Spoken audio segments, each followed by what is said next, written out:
we did stay here last night and work on some other things that will make the rest of it go a little faster too. So we were here a little longer than you were yesterday. I hope you had a nice afternoon. Stay, are you ready to call your next witness? We are. All right. We would call Joseph Rodriguez. Last name again? Rodriguez. Oh, thank you.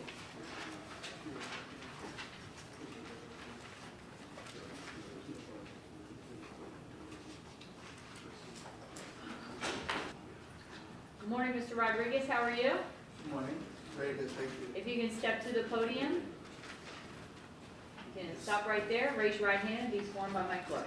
Do you solemnly swear or affirm the testimony you're about to give will be the truth, the whole truth, and nothing but the truth? I do. All right, sir, have a seat in the witness stand, speak in a loud and clear voice for me, okay? Yes, ma'am. Thank you.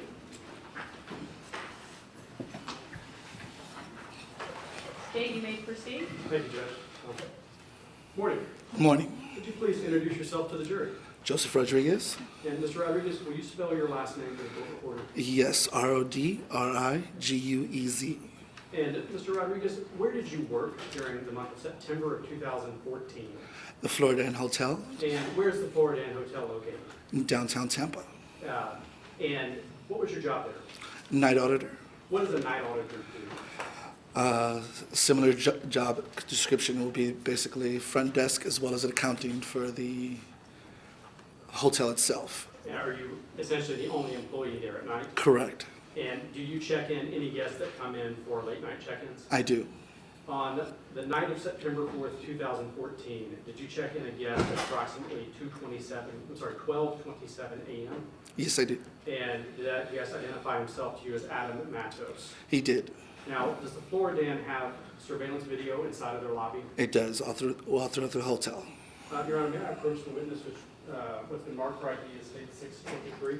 623? Yes, sir. Okay, that's fine. And what is that? The surveillance video that from the night of the question. And how do you know that's what it is? I saw it in your office as Yeah. you showed me, and as well as put my initials and date on it. Okay, great. Now, is this a true and accurate recording of what transpired that early morning in the hotel lobby? It was. Your Honor, at this time, we would like to introduce this into evidence as state 623. Any objection? No. All right, it will be entered as 623.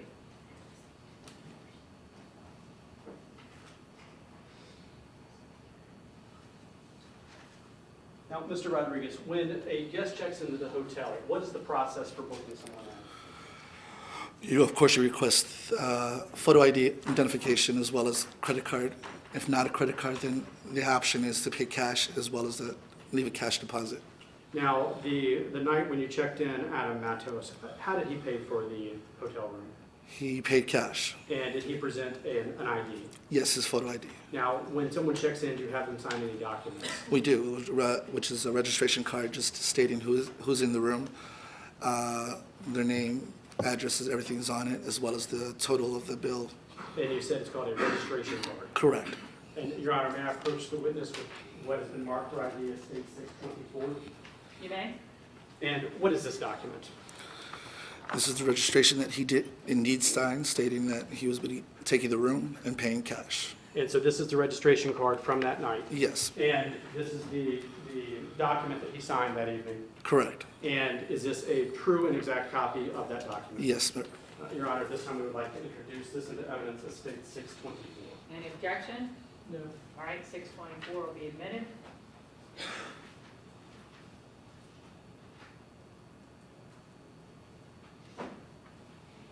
Your Honor, we would like to publish the video and document. That's fine.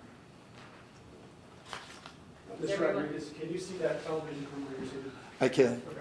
Someone stole our big TV, so we're going to use the little TV. We'll have it back, I'm told, so. If I can have the bailiffs, can we turn down the lights on the computers real quick?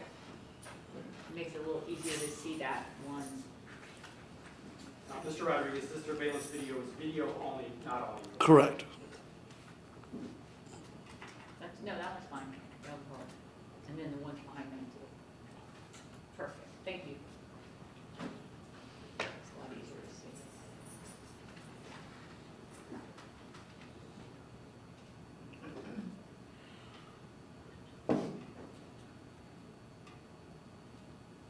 Now, the top of the screen there, we can see a gentleman sitting at a desk. Is that you? Yes, it is. And are we looking at the lobby right now of the Fort Inn Hotel? Correct. The lobby's on the second floor. And where is the entrance on this screen? You have two entrances, one located on the left side right there in the upper left, the other one located on the bottom right. You'll see the exit sign that's lit up right there. And this video is from approximately 12:30 in the morning on September 4th, 2014. Is that right? Correct.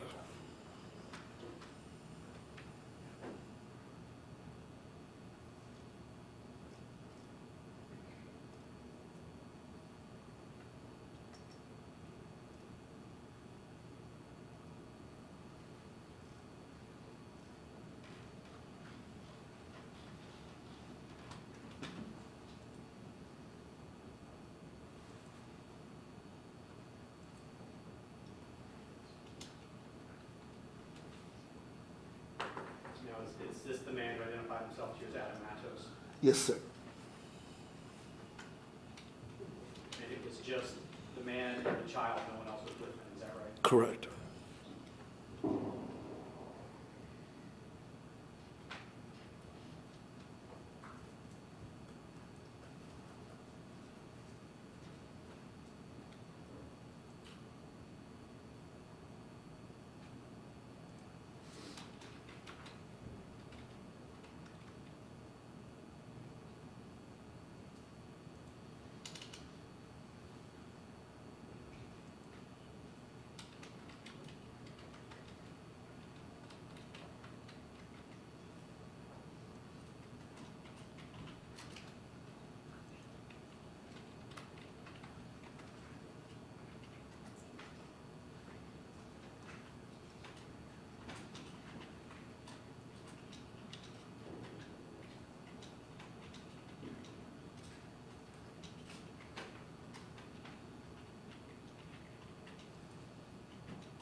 Now, did he just hand you the payment for the room? Correct.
document that you're handing him right now, and that he is now signing, is that the same document? It is, as well as a copy for himself to keep as for receipt. Okay.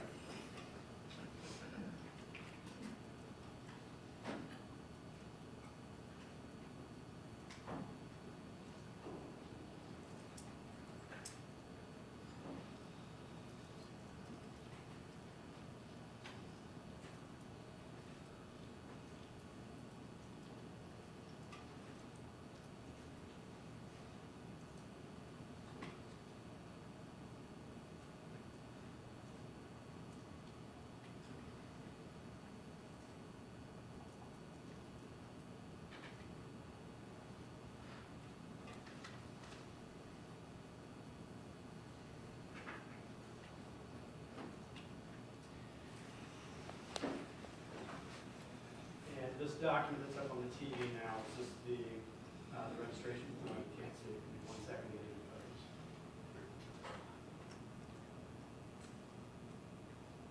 Is this the registration card that we've been discussing? Yes, sir. And is this the signature that was placed on the card? Yes. And the guest's name is Matos. Yes. Adam. Thank you. Judge, we have no further questions. Any cross for Mr. Rodriguez? Yes, please. Okay, you may proceed.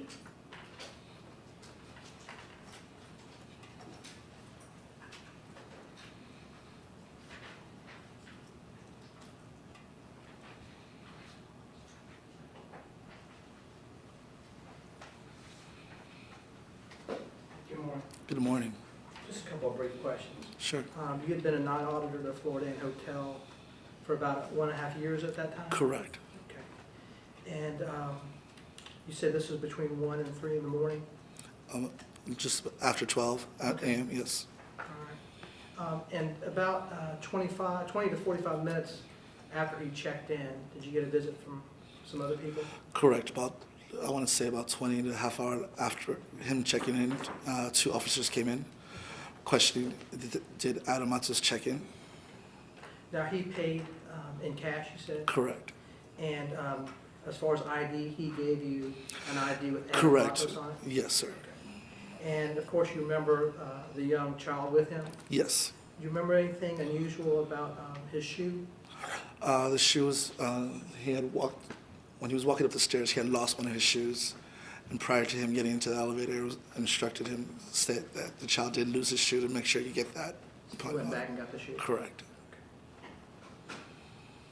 Oh, any suitcases that they have? As what you saw, just the bag, no suitcases. Just a little backpack? Correct. That's all I have. Anything else? No, Judge. All right, is he released from his subpoena? He is. Defense, any objection? No. Mr. Rodriguez, you may step down. You were released from your subpoena. Thank you, ma'am. Have a nice morning. You as well. State, call your next witness. State would call Sean Kennedy. All right, Sean Kennedy.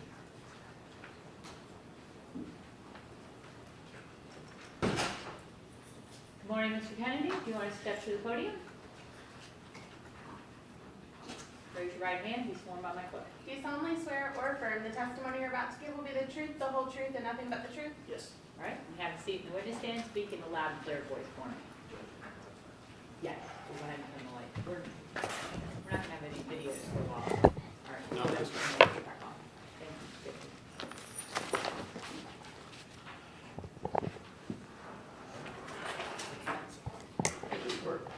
you. You may proceed. Fantastic. Could you please turn and introduce yourself to the jury? My name is Sean Kennedy. And Mr. Kennedy, how were you employed back in September 2014? I was a detective in the Major Crimes Unit of the Pasco Sheriff's Office. And retired now? Yes, How long were you a law enforcement officer? 25 years. And was that all with the sheriff's office here in Pasco? Yes. How long were you a detective? Total of 16 years. And what sort of training and experience did you have in order to become a detective and to further your investigative skills? I started as a property crimes detective, working burglaries. I went to economics where I worked white-collar crimes. I was in vice narcotics for a little bit, and then I worked my way to major crimes, which is mostly crimes against persons. Okay. Have you investigated homicides before? Yes, Approximately how many do you have ballpark? about 10. And did you come to be involved in the investigation surrounding 7719 Hatters Drive that it turned into a homicide investigation? Yes, And did you become involved in that investigation around noon of September 4th of 2014? yes. At that time, when you first get involved, what's your role?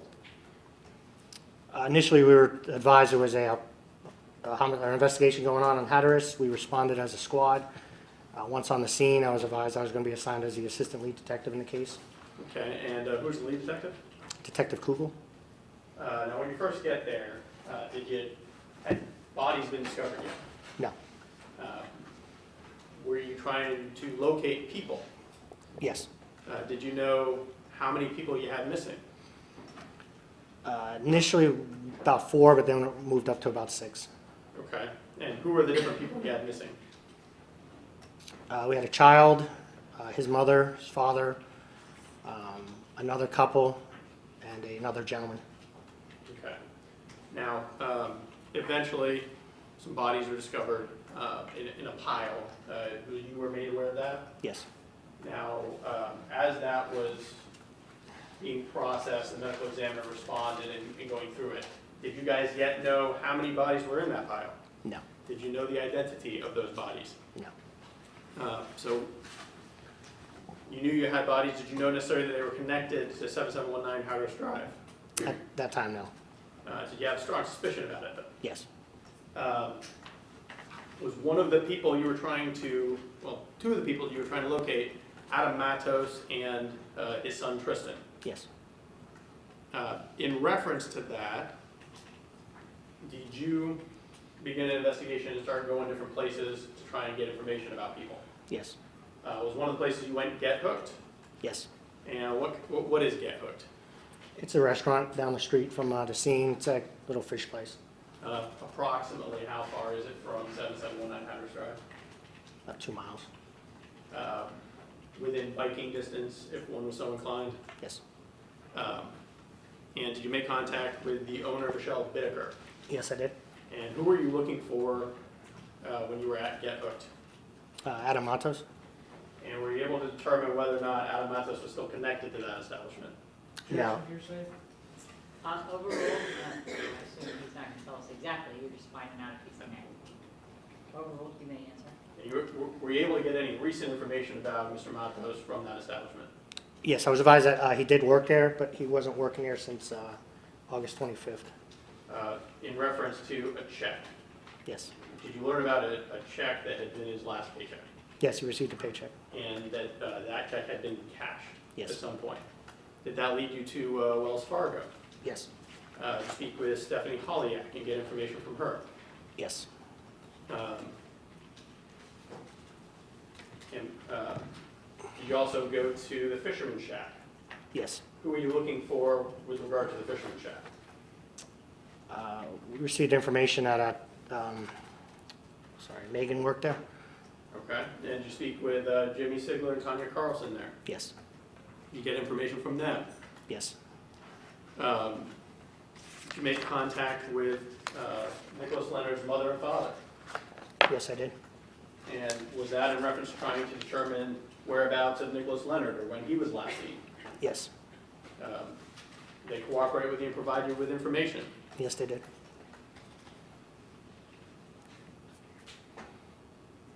As this is going on, and you're getting more information from the pile of bodies, do you learn that there is not a body that matches the description of Tristan and not a body that matches the description of Adam Matos? Yes. And so were those two people you were still trying to locate? Yes, that became a priority to locate them. And as you're doing that, do you get information that leads you to go to lead you ultimately to go down to Tampa. Yes. And approximately what time do you end up heading to Tampa? Me and Detective Kugel arrived there at 2:45 a.m., 2:45 in the morning. And where specifically did you go in Tampa? To the Grand Floridian Hotel, Floridan? Florida, yeah. How far is the Floridan from the Greyhound bus station there? It's about 2 blocks.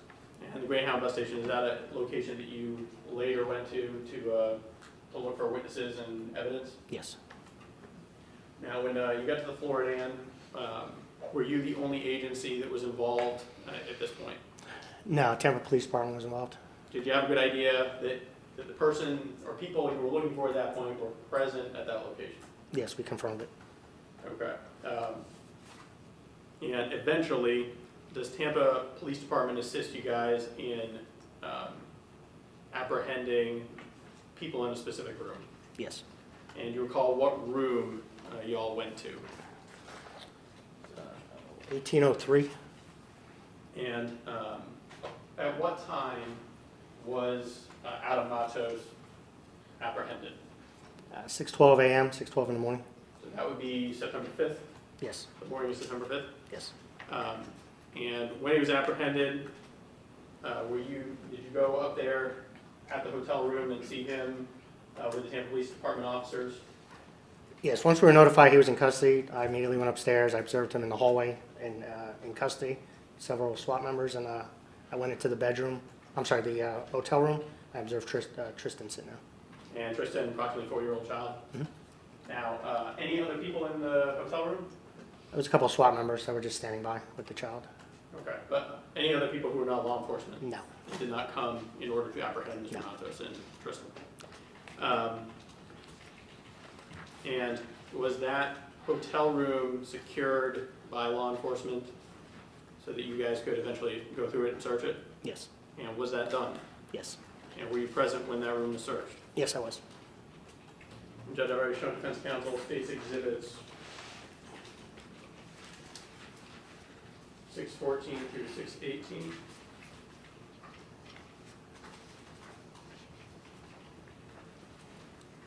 If you could look through these for me and tell me if you recognize those. Yes, that's the chest or dresser in the hotel. That's a tablet that was plugged in the hotel, Samsung tablet. It's another tablet that was in a bag. The Apple phone plugged in next to the bed, and a pack of Camel Crush cigarettes, and a Nest tea, iced tea, and some a lighter and some chocolate milk.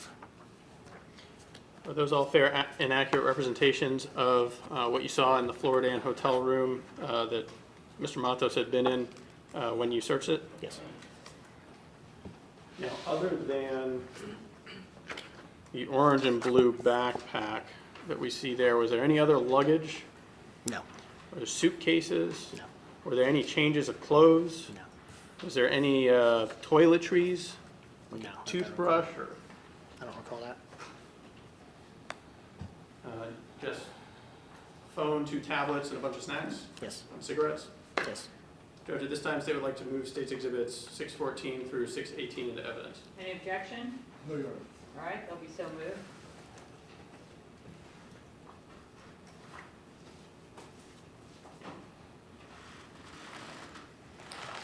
Judge, I've previously shown defense counsel states 619 and 620. Okay. If you could look at state 619 for me, do you recognize that?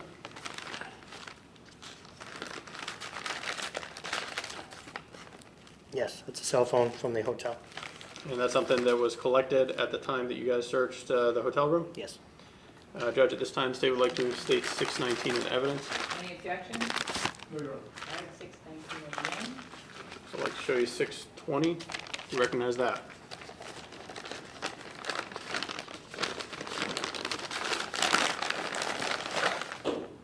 Yes, that's a tablet that was in the hotel room.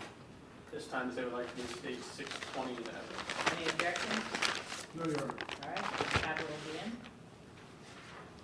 Judge, permission to publish the photographs by handing them to the jury? You may.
Once Mr. Matos was in custody by the Tampa Police Department officers, was he taken back to a Tampa Police Department station?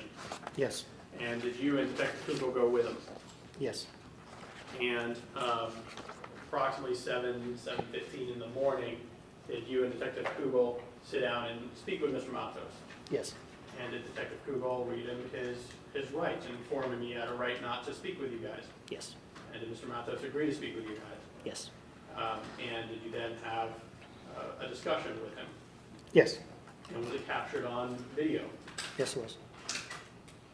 I would like to show you what's been marked as State 622 for identification. For the record, I've previously shown defense counsel this. Do you recognize that? Yes. And what is it? It's the interview we did with the Mr. Matos at the Tampa Police Department in their interview room. Judge, at this time, they would like to move 622 into evidence. Any objection? No, Your Honor. All right, 622 will be in evidence. Also, I want to show you State's exhibit. Well, before I do that. And that first interview, so that would have been September 5th, 2014, between 7 and 7:15, approximately in the morning. Yes, Subsequent to that, on September 9th of 2014, which I believe was a Tuesday, Yes. did Mr. Matos agree to do an interview with some Tampa Bay Times reporters? yes, And were you involved at all, were you involved in setting that up at all? yes. We went out to the jail. The interview room was set up with the newspaper. We were next door in the next room during the interview with the news and Mr. In terms Matos. of setting it up, did you coordinate it? Did you get the Tampa Bay Times to do it? Did you convince Mr. Matos to talk to them? No. We were notified that, we had no idea this was even happening. We were just called saying that he was going to do an interview with the newspapers, and they want us to go out to the jail. So we had no idea. We had nothing to do with setting it up, no. But when it happened, you went, was Detective Kugel there as well? Yes, And both of you were present when the interview occurred? yes, And you could hear what was being said? yes, And you saw Mr. Matos go into the interview, come out of the interview room, yes, and you recognized his voice when he was talking? yes, I'm showing you State 621. Do you recognize that? yes, Is that part of the interview that the defendant did with the Tampa Bay Times? yes. At this time, Judge State would like to move State's Exhibit 621 into evidence. Any objection? No, Your Honor. It'll be admitted as 621.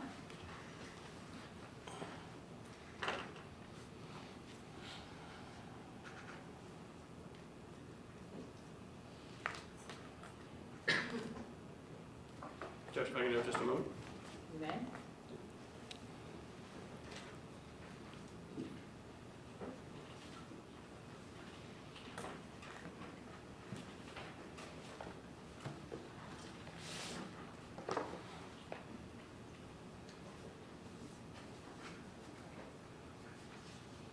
I don't have any more questions, Judge.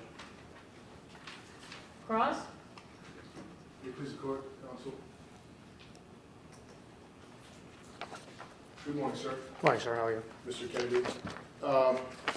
In Mr. Among his belongings, did he have any guns? No, sir. Any knives? No, sir. No weapons of any type, correct? No, sir. Thank you. Anything further? No, Judge. Ben, you good? Yes, sir. All right. State, is Kennedy released from his subpoena? Subject to recall, yes, Judge. All right. Kennedy, thank you very much. You may step down and remain on standby. Okay? Thank you, sir. State, call your next witness. Can we approach? Certainly. Okay, go ahead. We found our TV. We're bringing it back. In the state's defense, they have another trial going on right below me, and they needed the TV this morning, so that's where it was. I actually knew about it. I was just hoping that it would be back in. Judge, while we're bringing in the monitor, we actually have two self-authenticating documents we'd like to introduce to evidence. All right. They've been marked for ID as State 635 and 636. They've business records for Wells Fargo and the business records for Defense has seen it.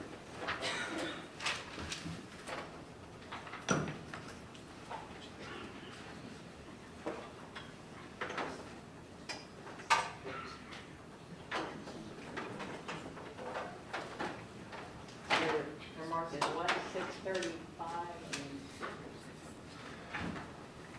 Can I see that? Yeah. Defense, do you agree that the two records that are marked as 635, which is the business records of Wells Fargo, and 636, which is a certificate of authenticity from Google, are admitted without further testimony? Yes, sir. All right, so they'll be admitted.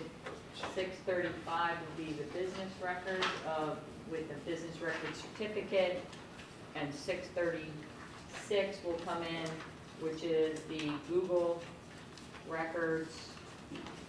And again, they have a self-authenticating document. Ladies and gentlemen, they're both business records, so instead of having someone from Google and Wells Fargo come in for further testimony, both sides have agreed that they're self-authenticating. They are what they purport to be without any other further witnesses, okay?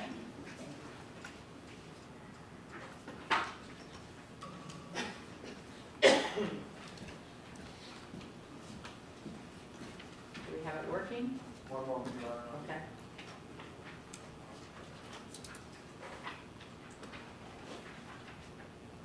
Judge, can we have the bathroom break? Okay. Ladies and gentlemen, I'll go ahead and let you go into the jury room, plus they can get the TV going. We'll take a restroom break. Let us know when you're ready. All right, we'll be in recess until the jury returns. All rise, court in recess. And Judge, just to give the court some indication, we anticipate calling Detective Bossone, who we expect to be about half an hour to an hour. And then following him, Detective Kugel and Ryan McCann, both of whom are lengthier. So after Detective Bossone, I assume it would be a decent time for lunch. And Detective Kugel and Ryan McCann will be our last two witnesses, Okay, if that's okay with the court. that's fine.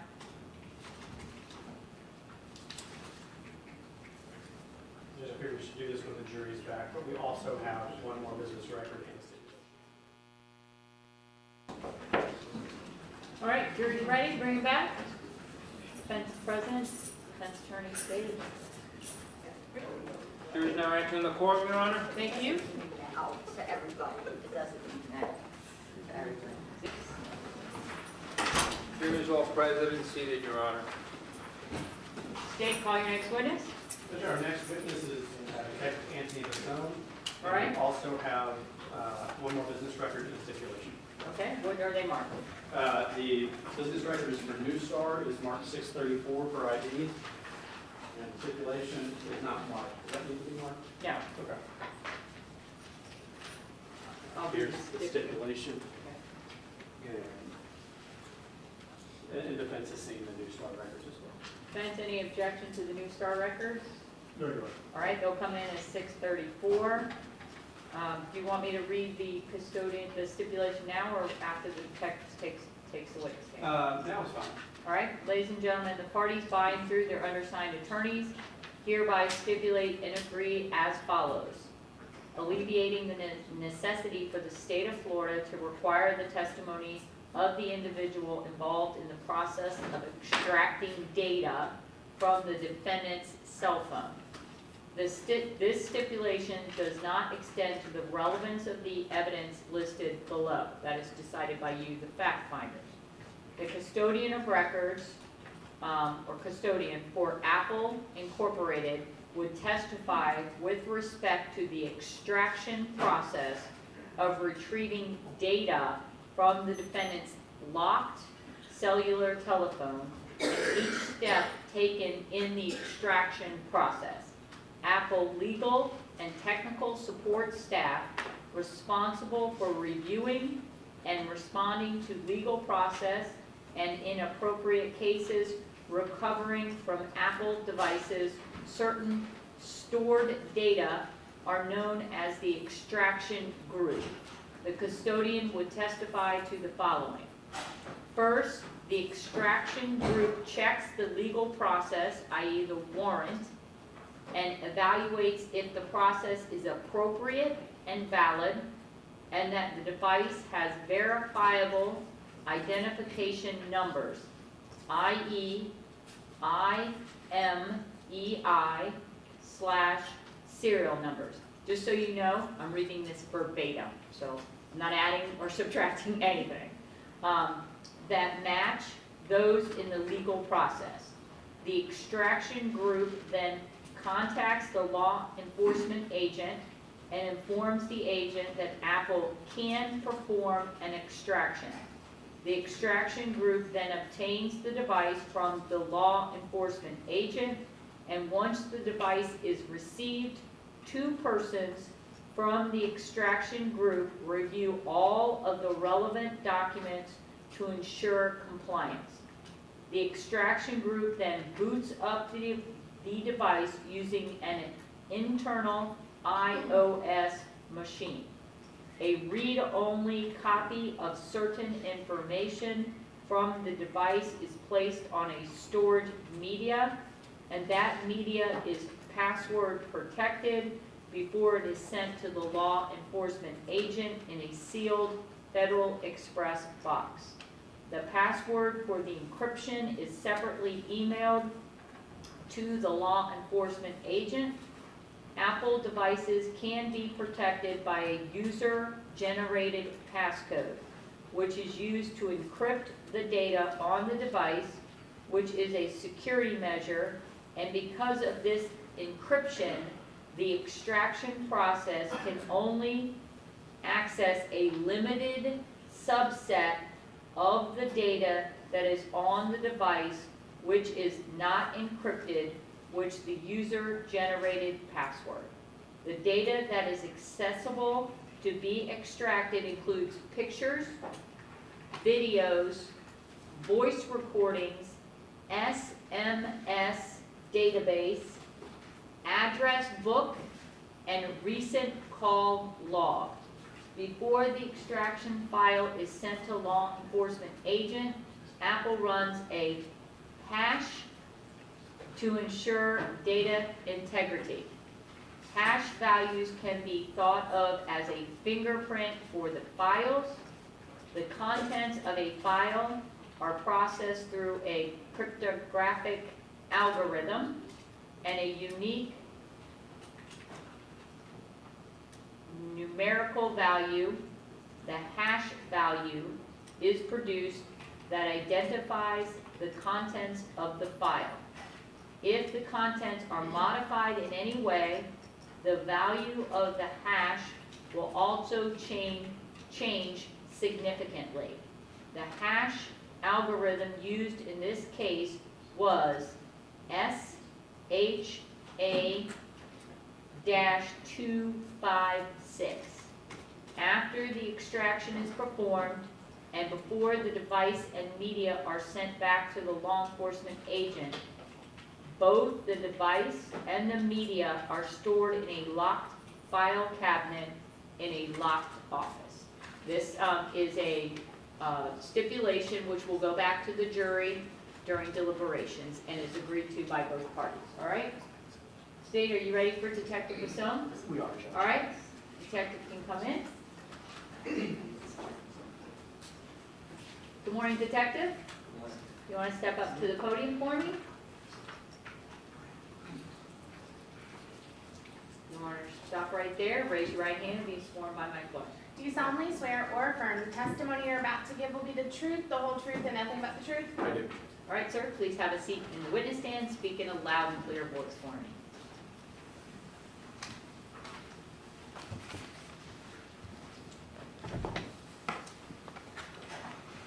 State, you may proceed. Thank you, Judge.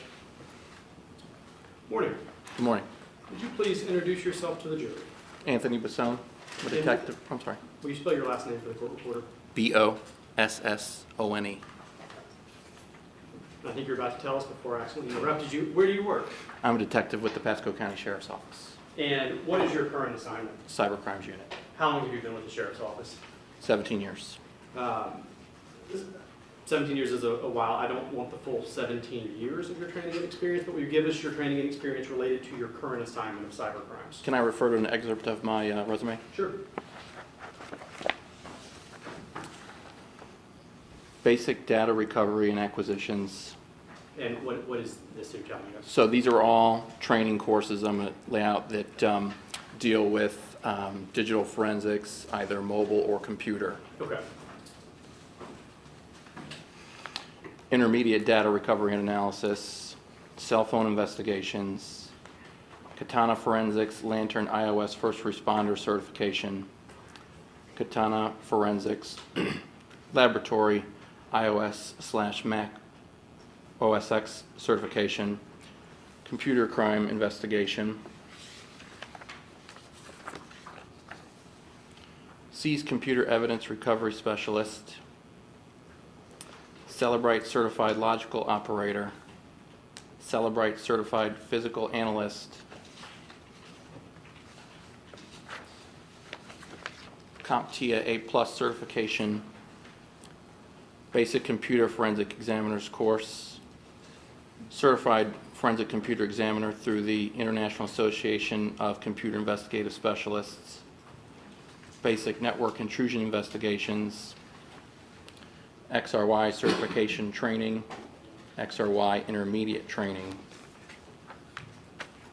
Advanced JTAG Mobile Forensics, Advanced Chip-Off 2.0 Forensics. Now, we may come back to a couple of those in a few minutes and talk about what they mean, specifically the Lantern and Celebrite. But before we get to that, were you involved in the investigation that happened on September 4th at 7719 Hatteras Drive? I was. What was your involvement on the 4th? Initially responded to the scene and assisted with a neighborhood check. And when you say a neighborhood check, will you tell us what that means? We canvassed the neighborhood and speak to any of the residents in the surrounding homes to see if they have any information about the case. And did you speak with a handful of neighbors on Hatteras Drive or in the immediate vicinity? I did. Did you speak specifically with Ryan McCann? I did. And do you recall where Ryan McCann lived? Lived directly next door to the left to 7719 Hatteras. Immediately next door, one house over? Yes. Your Honor, I'm showing the witness what's been entered as States 257. All right. And would you point out where 7719 Hatteras is? The house with the gold star there Yes. that you're pointing at? And then the house next door to it? Would be Mr. McCann's residence. Right there. And when you spoke with Mr. McCann, did you show him a photo pack? I did. And when you show somebody a photo pack, what is well, first, I guess, tell us what a photo pack is. A photo pack is a method used to identify someone where the specific individual and then is coupled with 5 photos of persons with similar description. Similar will be of similar description. And those are coupled with 2 blank photographs. So those images are all shuffled together and then numbered and then presented to the witness to see if they recognize any of the persons depicted. And then if the witness does recognize a person, what do you do? They would indicate, there's a form, and they would indicate the person that they recognize and how they recognize or how they know that person. Now, I'm going to show you what's been marked for identification purposes. It states 633. Defense has already seen this.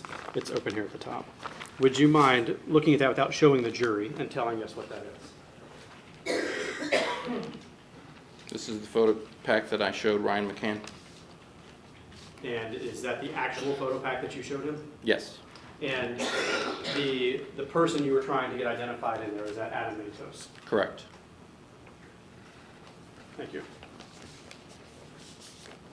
Judge, we will not be introducing this at this time. Okay.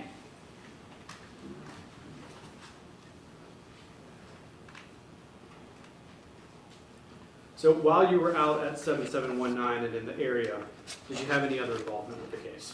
Yes. I also processed 2 cellular phones taken from within the residence. And did you personally go retrieve the phones from the residence? I did. And where were these 2 telephones? In the kitchen area. Your Honor, may I approach the witness with what's been marked for ID, state 632 and 631. That's fine? Can you tell us what these two documents are?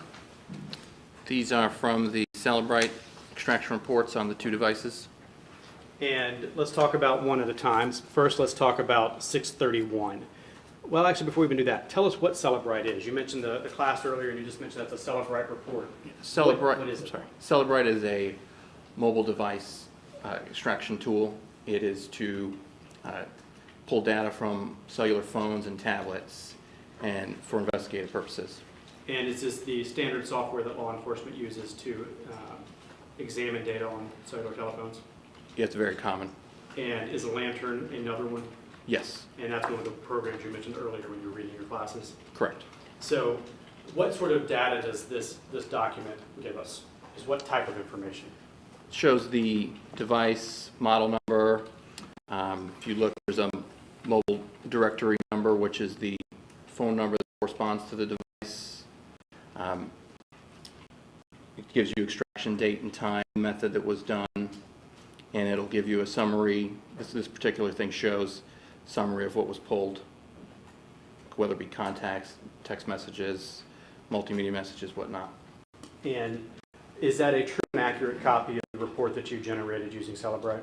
Yes, And this next document, the number on it is 632. Is it the exact same type of document but for the other phone that you retrieved? yes it is. And are these both for the phones you retrieved from the residence? Yes, Items 1AB and 2AB? that's correct. And both of these, are they true and accurate copies of what you were able to pull from the phone? Yes. Your Honor, at this time, we would like to introduce these two documents into evidence of State 631 and 632. Any objection? You say it again.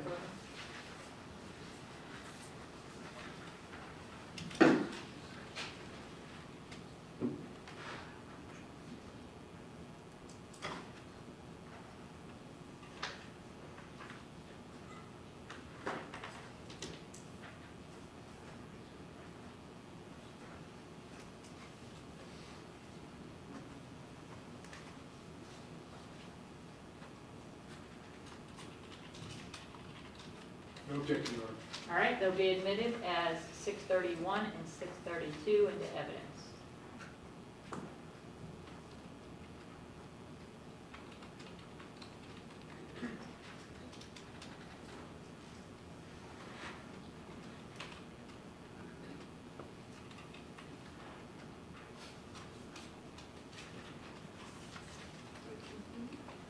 Now, using this to refresh your memory, can you tell us what the phone numbers are for these two telephones that were retrieved from the kitchen? So for the HTC Droid DNA, the number was 610-704-6583. And is that one labeled as 2AB? I'm sorry, when you took it into evidence, was it 2AB? Refer to my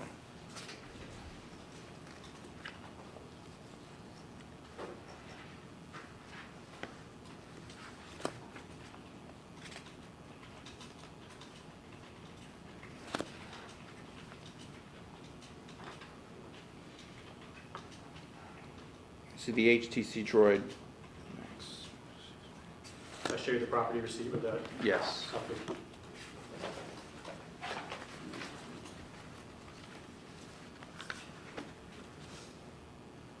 HTC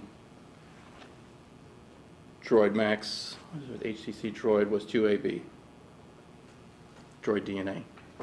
And we can hang on that for 1 second. The other document, is that for 1AB? That's correct. That's the Motorola Droid Max. And what is the phone number that goes with this one? The Droid Max, the phone number is 484-788-9221. And the Droid Max, for the record, is state 631. Now, we're talking about the phone number, but I think you mentioned earlier that the document doesn't actually say the word phone number. It says MDN. Correct. And is that the same as a phone number for this purpose? Yes, the mobile directory number that is the phone number for the device. Okay.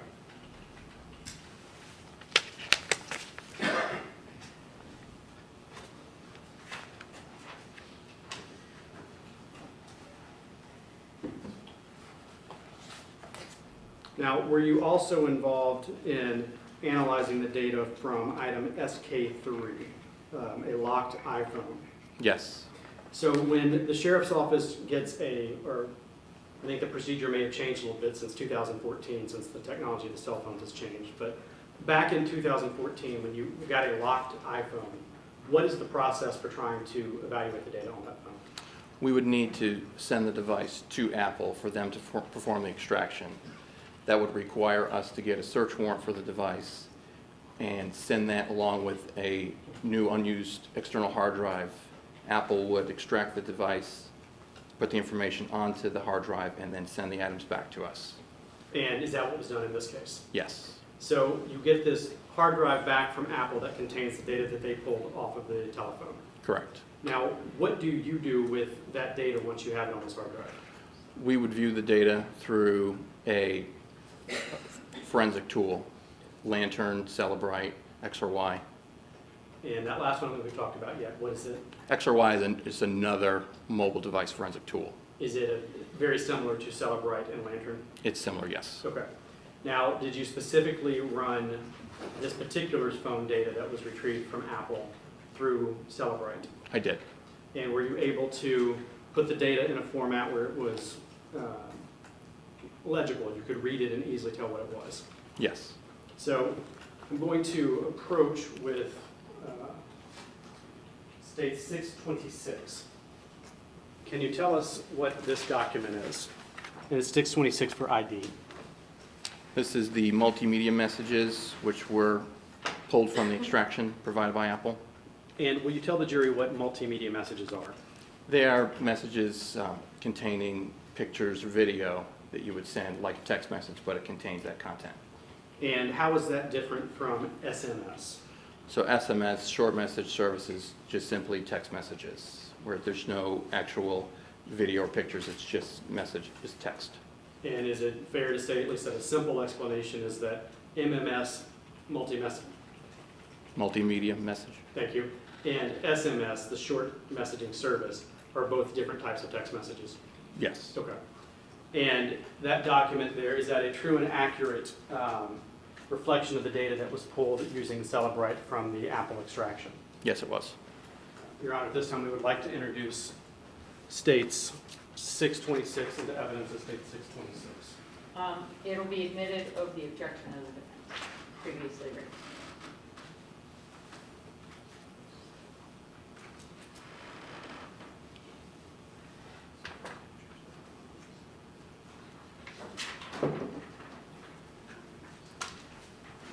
Detective, I'm going to show you another document. This one has been labeled for identification purposes as 627. Can you tell us what this document is? This is the SMS or short message service?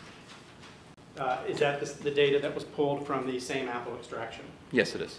And so these are a different type of text messages than the ones we just looked at. Correct. Now, this document, does it actually contain some content of the messages? It does. And is that a true and accurate reflection of the data that you were able to examine using the Celebrite tool for the phone that was, or the data that was recovered from Apple? Yes, it is. Your Honor, at this time we would like to introduce this into evidence as State 627, I believe. Any Yes. objection? Send objections before you. All right, it'll be admitted over the defense's objection.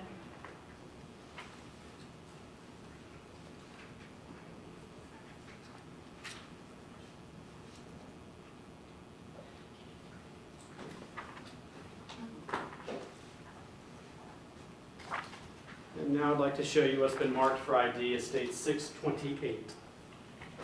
Can you tell us what this is? This is the call log pulled from the Apple extraction. And is that a true and accurate copy of the data that you're able to examine? Yes.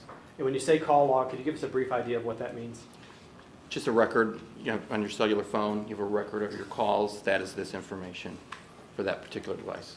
Your Honor, at this time we would like to introduce this document into evidence as State 628. All right, it'll be admitted over the same objection.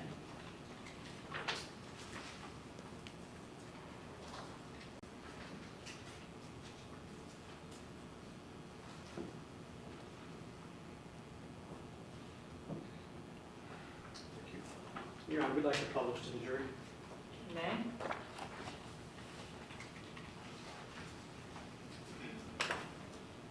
Detective, I'm going to, assuming this was working this morning, put this up on the display for you and get you to kind of explain what these documents mean. I think a lot of it's self-explanatory, but some of it may need a little bit of explaining.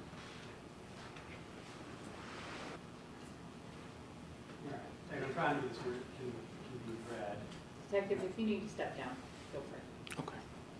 We'll zoom in on these column headings just so we can talk about these. So this one is entered into evidence as 626, and this is the one you said is the multi-media messages or MMS. Tell us what these first three column headings mean that are visible on the screen. So the direction, as you see outgoing, whether it's an incoming or outgoing message. Date it was received or sent. And then this is further breakdown showing the time, date, the time. And the UTC minus 4, the parenthetical at the end, what does that mean? The UTC is Universal Time Code.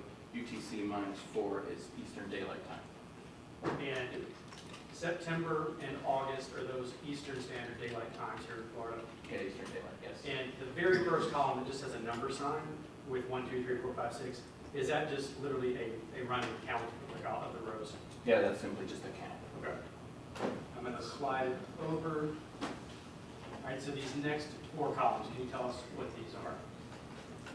The status is whether the tool can tell whether it's sent from this folder, shows that it's from the sent, in the sent folder. And the deleted column is whether or not the tool detects whether it was a deleted message. And here's the attachment. This is the picture or video that was sent with the message. And now, you said the MMS, they have pictures attached to them. Correct. And on this one, does the fact that they say empty file mean that the picture was no longer on the phone? Yes, an empty file would mean that the picture is no longer present on the device. Extraction, I should say. Now, we'll talk about 6. Well, let me show you one more thing on here. On this document, the MMS, does it contain the content of any messages or just simply the fact that these messages were sent with the date and time? It is just showing that these messages were sent. Okay. Now, the next document we'll talk about is in evidence, it states 627.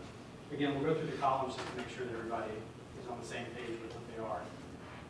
Could you just go through what's on the screen right now? Column headings? Again, that's date, just as before. This column here with the time shows date and time. You have UTC minus 4, which is Eastern Daylight Time.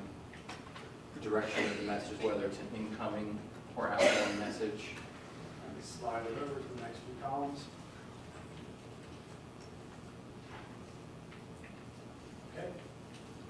So here's the read date. So if the tool can pick up when the message was read, same thing with time, read time. So if it can pick up the time, date, time that the message was read, what folder within the extraction, whether it was sent or from the inbox, and then status, again, whether it was sent, if it can detect whether it was sent and read. And let's go back to the read date and read time. On iPhones, if you're using iMessage, does that have the ability, assuming the settings are turned on for it, to allow for students to see if the message has been read? Yes. And is that what we're talking about here? Yes. And the next columns, the last 2 for this page. So here's the actual message content and whether or not the tool determined if it was deleted or not. Now, on the SMS messages, does it appear to actually have the content of the messages? Yes, And have you had a chance to review all of these prior to today? I have. And is it fair to say that the content of these messages appear to all be about selling items in some manner, items or puppies? Yes. And now we'll look at page 628. Again, we'll go through the columns. So the cellular network, under network name, whether the call, the directions, whether the call was an outgoing or incoming call, the party, whether it was the person calling or the person that the phone was calling, whether it was the recipient or the sender.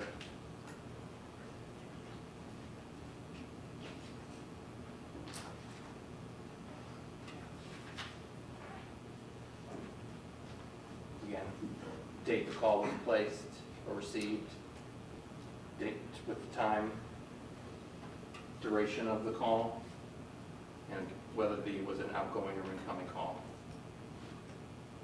Let me slide it over a little bit for these next two. All right. So if the tool can detect whether it was a video call, it will list it here, and it will, if it can detect the source of the video call, it will list that here, and then whether or not the tool shows that the record of the call was deleted or not.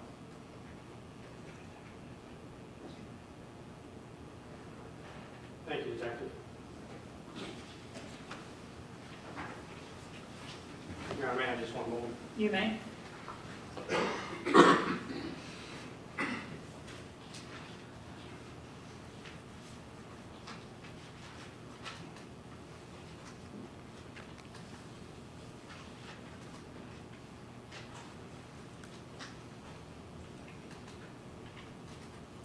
Now, with the call log, actually, we'll come back to that. Let's talk about the other items pulled off the extraction.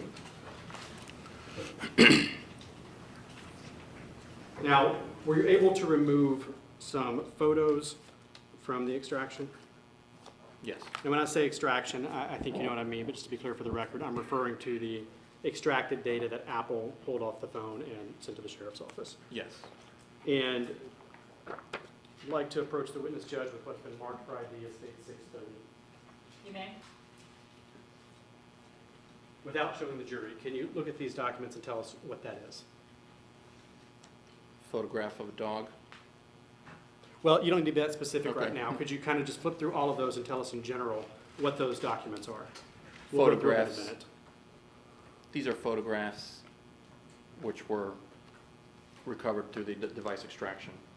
And there's some text at the bottom, and I believe it continues to the second page on those documents as well. What is the text at the bottom? So this is metadata that comes with the photo. It will capture the time that the photo was taken and other information about the photo. And these, in addition to the time, it looks like these may also tell you a lot of information about the camera settings. Is that correct? Sure, and it will also show the type of camera. Okay. And these photographs and the metadata, are these true and accurate copies of the data that was examined from the extraction? Yes. Your Honor, at this time we would like to introduce this into evidence as states 630. Any objection? All right, 6:30 will come in.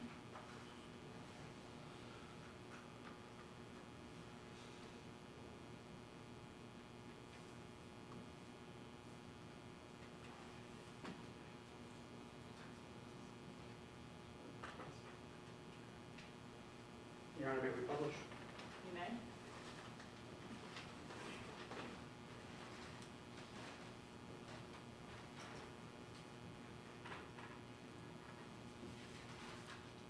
All right, now, the first photo that's in states 630, I believe you said that is a dog. Yes. And the bottom of it is where we have what we refer to as the metadata. Correct. Zoom in so you can read it. Can you point out where to find the date and time?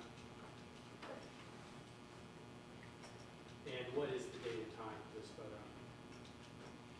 August 29th, 2014 at 2:33 p.m. And you said 2:33, but it looks like the screen says 14. Are you converting that to standard 12-hour time? Yes. And would you tell the jury how to do that? Basically anything after noon, you would subtract 12 from, that would be your. And the year, the date is written as year, month, day. Correct. Year, month, day. And then on the second page, this is what we were talking about a minute ago, is a lot of camera settings. Correct. And I believe it also can contain the same date and time, but the bulk of this is camera settings, correct? Correct. Okay. And this photo, can you tell us what we're looking at there? I'm Another photo of the dog. And the date, let me zoom in so you can see it. For this photo, August 29th, 2014. Again, that's 2:34 p.m. and the next page again has a bunch of camera settings. Correct.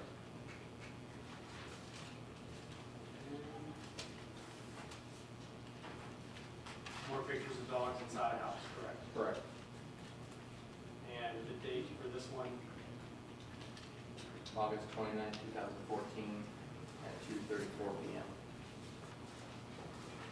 and more camera settings, Correct. oops, wrong way.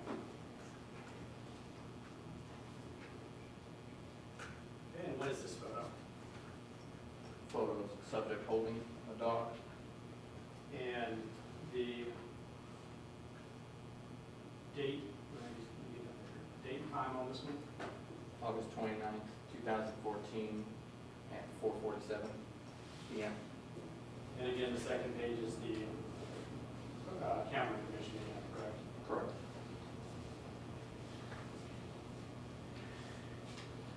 More photos of dogs inside the residence? Correct. And what is the date and time?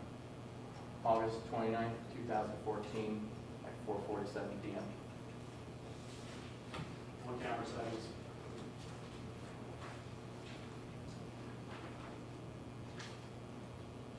And what do we have here? Photo of a tablet. Being held in someone's hand inside a residence? Yes. And the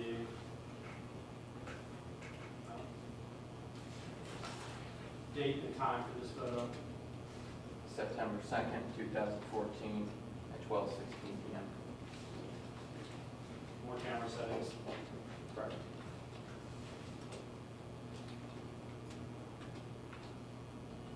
And is this also a picture of a tablet being held in someone's hand inside of a residence? Yes. And the date and time? September 2nd, 2014 at 7:03 p.m. And more camera settings, correct? Yes.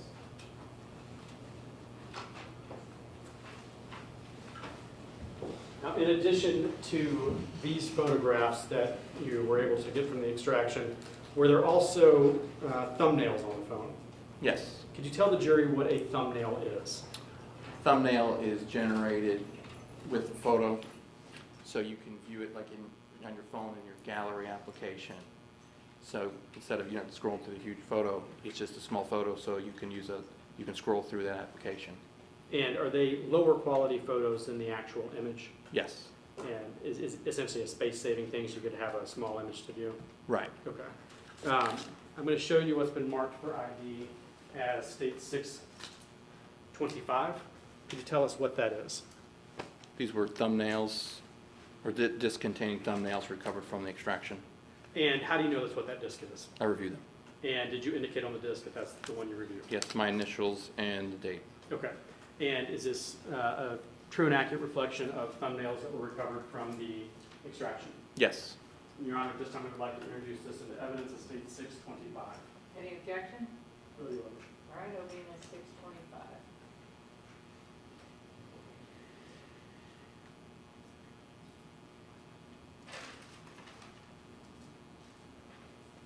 And we would like to publish. You may.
Detective, I'm going to direct your attention to the large screen there.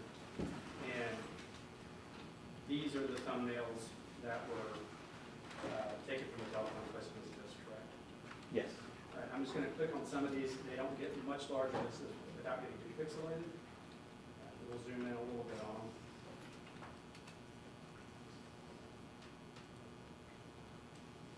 Does this appear to be essentially a screenshot marking a location? Yes.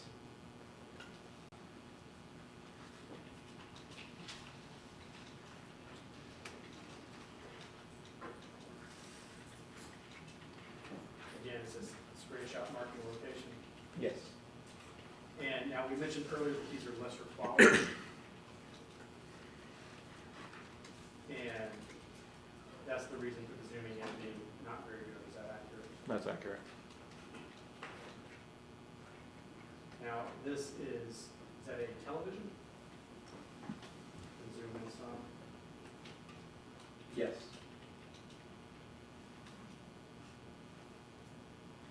Television again, Yes. in an entertainment center?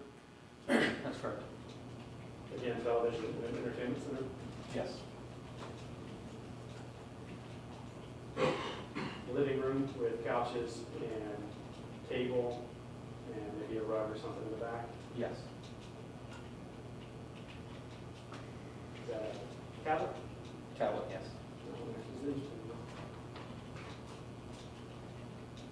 And what is this one? Appears to be a cellular phone or tablet. Is that a television? Television. Television again? Correct. In an entertainment center? Yes. Very similar to the previous photo? Yes.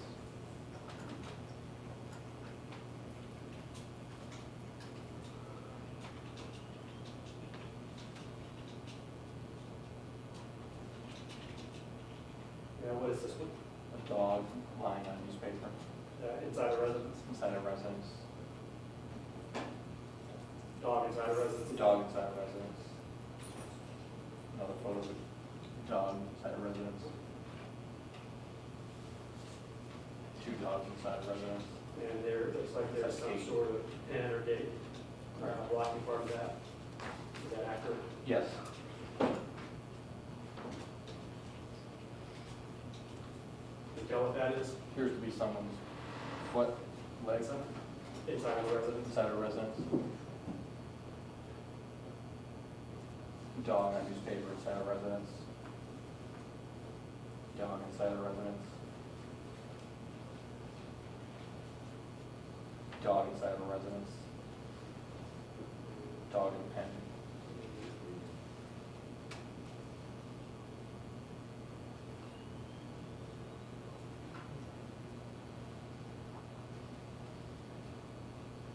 Cellular phone.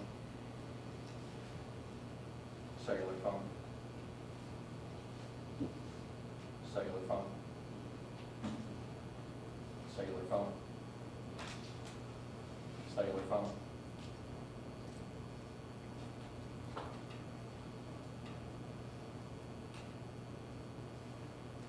Don't know what that. Does it look like a Could be. Bose speaker? Bose Bluetooth speaker? Yes, it does look like a Bose speaker. Television, entertainment center, couch. Couch. Couch. Television, entertainment center. Couch.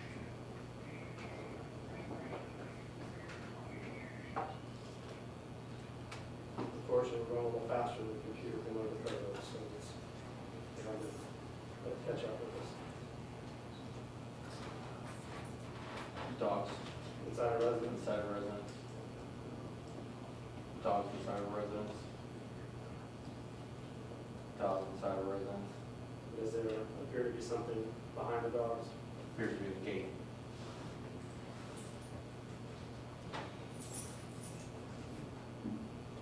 Does that appear to be a television with two black spots on the screen? Does. Another similar photo? Yes. Dog inside of a residence. Dog inside of a residence. Dog inside of a residence. Dog inside of a residence.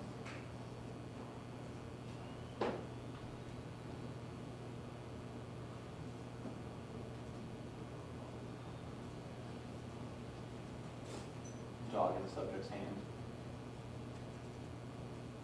Dog in someone's hand.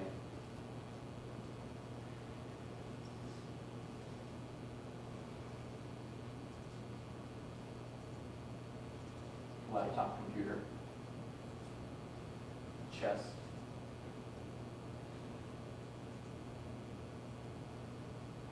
Screen capture.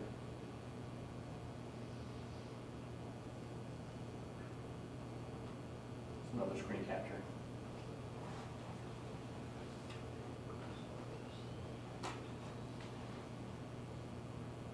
A tablet. Tablet.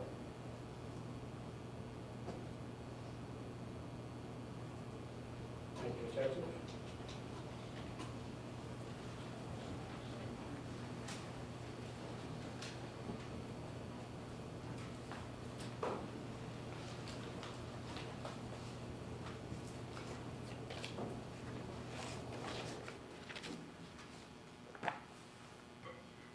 Detective, let's go back to the call log for just a minute. I'm going to ask you about some specific phone numbers. So the first number I want to ask you about is area code, and for the record, the call log is 628. Area code 727-207-6640. And how many times was that number called between 8/27/2014 at approximately 10:05 at night and August 28th, 2014 at approximately 4:13 in the afternoon? 118. 118 times? Yes. After the August 28th, approximately 4:13 telephone call, was that telephone number ever called again? No. Now, phone number 727-488-8804. How many times was that number called? 7. And was that number ever called after that same time frame? No. And the phone number 610-704-6583. How many times was that number called? 5. And was that number ever called again after that time frame? No. And when is it that the bodies were discovered? September 4th, 2014. Okay. Your Honor, may I have 1 second? You may?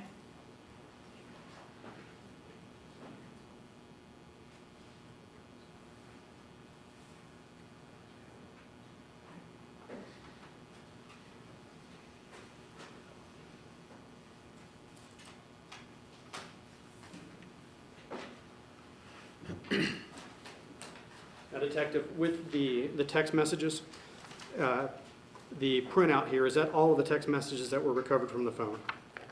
Yes. And so prior to the dates that are shown in there, there were just no text messages recovered from the extraction? Correct.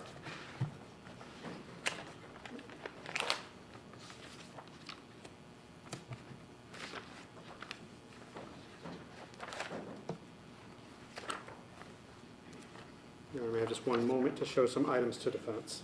You may?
Your Honor, may I approach the witness with items that have been marked for ID as 636, 630, I'm sorry, 638, 637, 639, and 640. You may.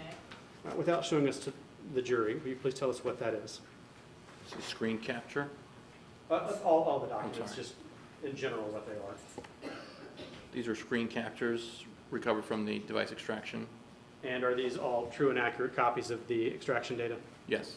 Your Honor, at this time, we would like to introduce these into evidence. Any objection? No, Your Honor. All right, they'll be so introduced.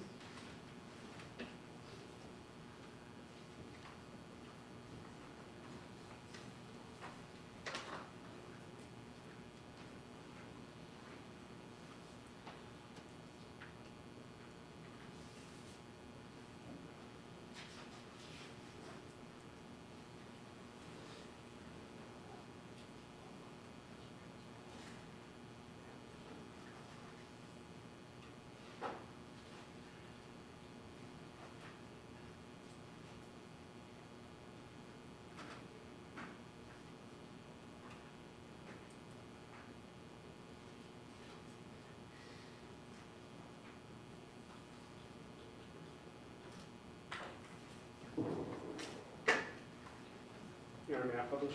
You may. Now, Detective, the thumbnails we looked at earlier, did all of those thumbnails have accompanying photographs? No.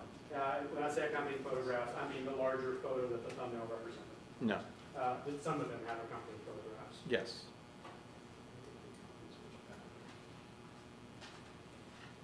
I'm now showing you what's been entered into evidence as State 637. Direct your attention to the screen and tell us what this is. The screen capture of a map. And is this one of the items that did have an accompanying thumbnail? Yes. And can you read that address? 15625 Bertram Drive, Hudson, Florida. And that's a screen capture extracted from the Apple telephone. Yes. The next item is State 638. Can you tell us what this is? It's a screen capture from the map application. And what is the address there? 15625 Bertram Drive. And it says drop 10 at the top. Do you know what that means? You want just marking a location? The terminology is dropping your pen somewhere, digitally marking your location on the phone. And this screen here, can you read that, Detective, or is it blurry? I can read it. Okay. What is this one? It's a screen capture showing a Google email address. And does this appear to be the creation screen for the address? It does. And what is that email address? SmithRyan964@gmail.com. And what is the name that's been typed in? Ryan Smith. And that document, can you tell us what, or this photo, what it was? Screen capture showing the welcome screen after you signed up for a Gmail account. Welcome Ryan at the top. And is that the same email address as Fred Smith Ryan? Yes.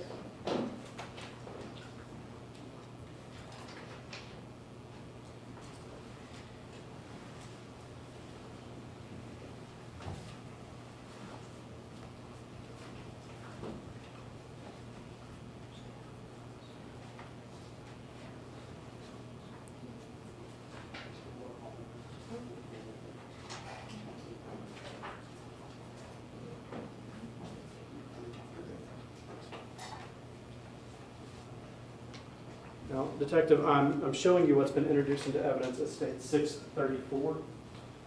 Can you tell us what this is?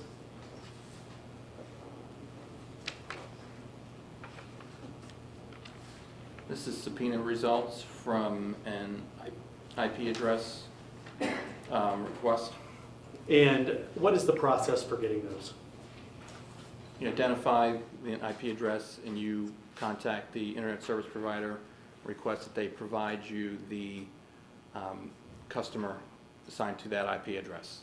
And the company that this was requested from back then, was it called Bright House? Yes. Is it the same company that's now called Spectrum? Yes. Okay. And the documents that were provided for it, what information do they give you? They give you the IP address, the customer name, the customer address or service address for where where the account's being serviced, account number, activation date, and they also provide additional information, the home phone number, and email address. And what is the IP address that's on that? 68.200.111.86. And what is the physical address associated with that IP address? 7719 Hatteras Drive, Hudson, Florida. And what is the time frame that these, is it for August 28th, 2014 to September 2nd? It is. And would you tell the jury, in general, what an IP address is, how it works, and how it's tied to a physical address? So an IP address is a unique number that's assigned to devices connected to the internet.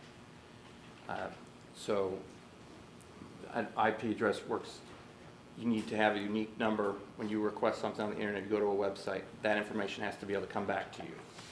So, and not your neighbor or anyone else. So the website, or whatever you request, will come, routes that traffic back to your specific IP address. And so each address that has a subscription to internet service will be assigned a unique IP address. Yes. Now, I'm going to show you what's been introduced into evidence as State 636. Can you tell us what this is?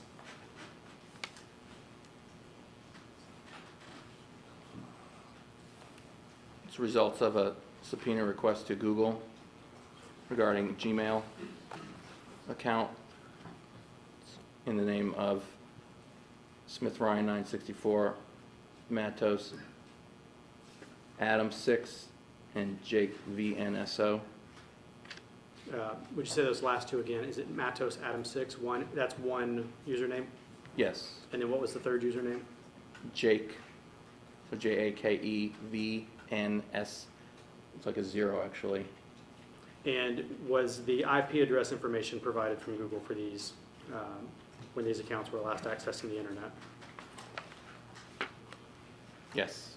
And could you tell us the time frame and what the IP address is? You don't have to go through all of them, you can just give us the general range.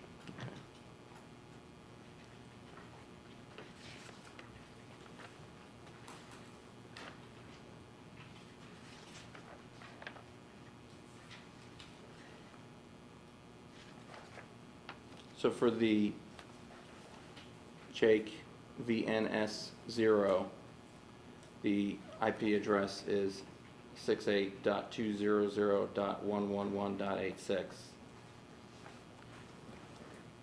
showing that the time frame July 9th, 2014. There's 60 consecutive login events.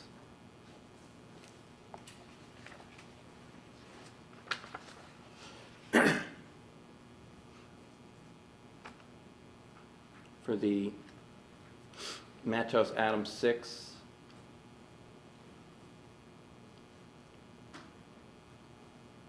the IP address shown is 68.200.111.86 over numerous login events going from September 2nd, 2014 to August 11th, 2014, and beyond until July 10th, 2014, all with that same IP address.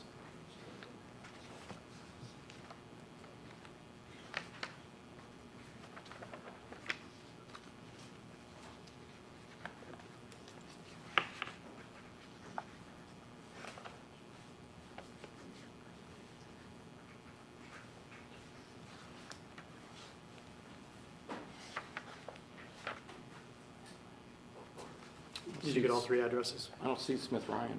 Okay. I'm now going to direct your attention to the screen again. Showing you what's been entered into evidence at State 565. We're going to look at a few different pages, just reading them. We'll start with page 32.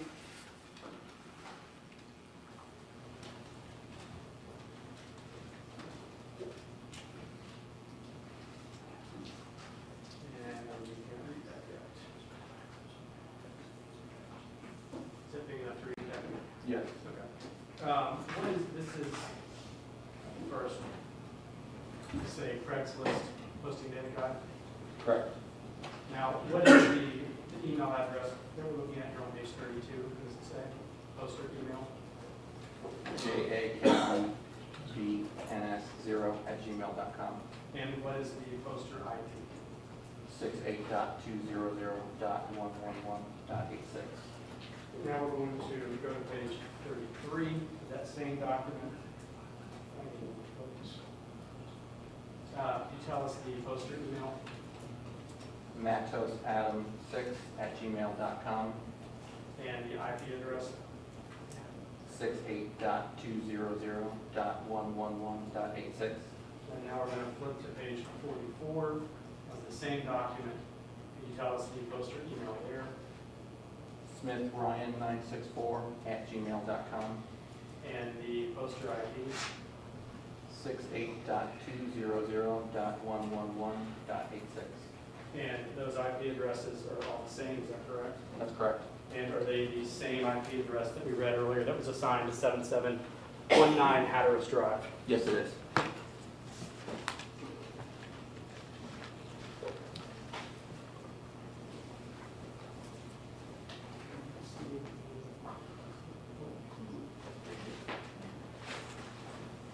Detective, I'm showing you what's been introduced into evidence as states 619. And let me grab you some gloves.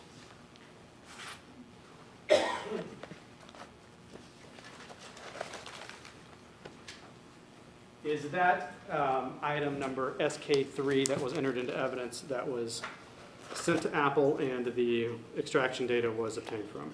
But take a minute, look at it to make sure. I think it's actually wrapped up inside of the bag, so I'll have to unwrap it to actually look at it.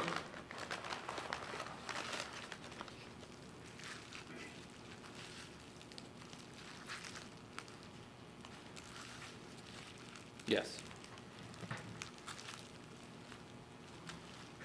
Thank you.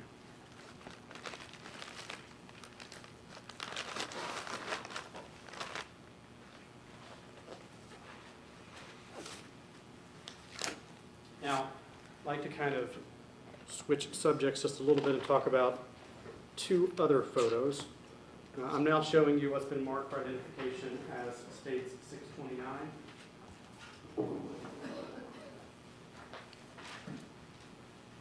Could you tell us what that is? Photograph of a truck under a carport. And there's two photos there. What's the next one? Second image is a photo of a red sedan underneath the carport. And are these photos that were given to you and asked to look at the metadata on those? Yes, And did you do that? I did. And did you put the metadata below the photo as well? I did. And this metadata, is it a true and accurate copy of the metadata that accompanies those photos? It is. And just for the record, the photos are already in evidence individually. At this time, Your Honor, we would like to introduce these into evidence of State 629. Any objection? All right, we'll be in 629.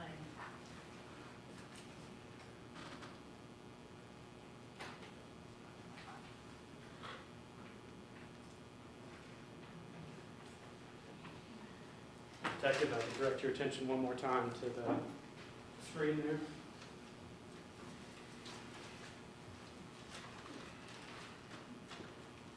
This is the first photo, and you said that appears to be a truck in a parking spot, correct? Correct. And below it, did you put the IP address information, I'm sorry, the metadata, just like you've previously done? Yes. And would you point out the date and time of this photo? August 30th, 2014, 12:31 p.m. And just to be clear, these are not photos obtained from the extraction, these are photos you were given separately, correct? That's correct. The next page of that, is that just going to be your camera settings? Yes, it is. Okay. And this photo is of a red armored car.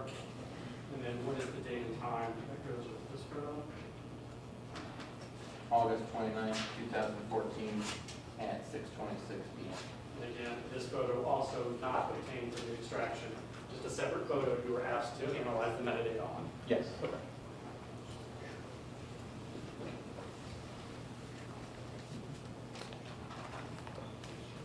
Your Honor, may I have just one moment?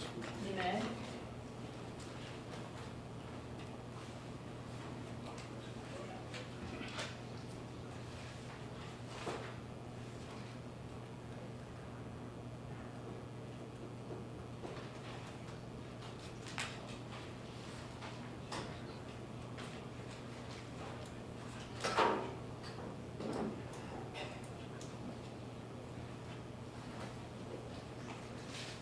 Hey, Detective, we have no further questions for you right now. Just one moment, Judge, to gather the evidence up and return it to the clerk. Thank you. Unless the defense wants me to leave it out. No, it's okay.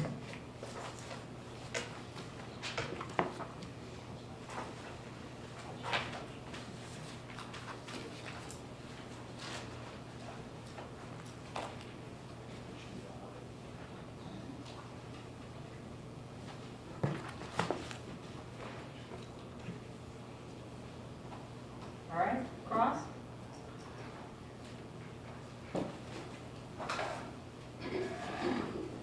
Good afternoon, sir. Good afternoon, sir. Did you by any chance have an opportunity to review Sprint records relating to the same phone? I did not.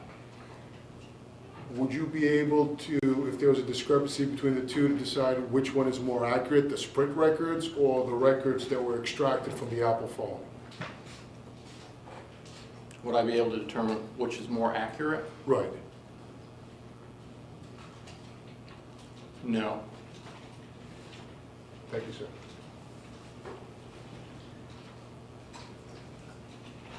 Redirect? Just one question. On item number SK3, the Apple phone that the extraction data came from, were you able to find the MDN or the phone number associated with that device? Yes. And could you tell us what that is? If you need to refer to your notes, please feel free.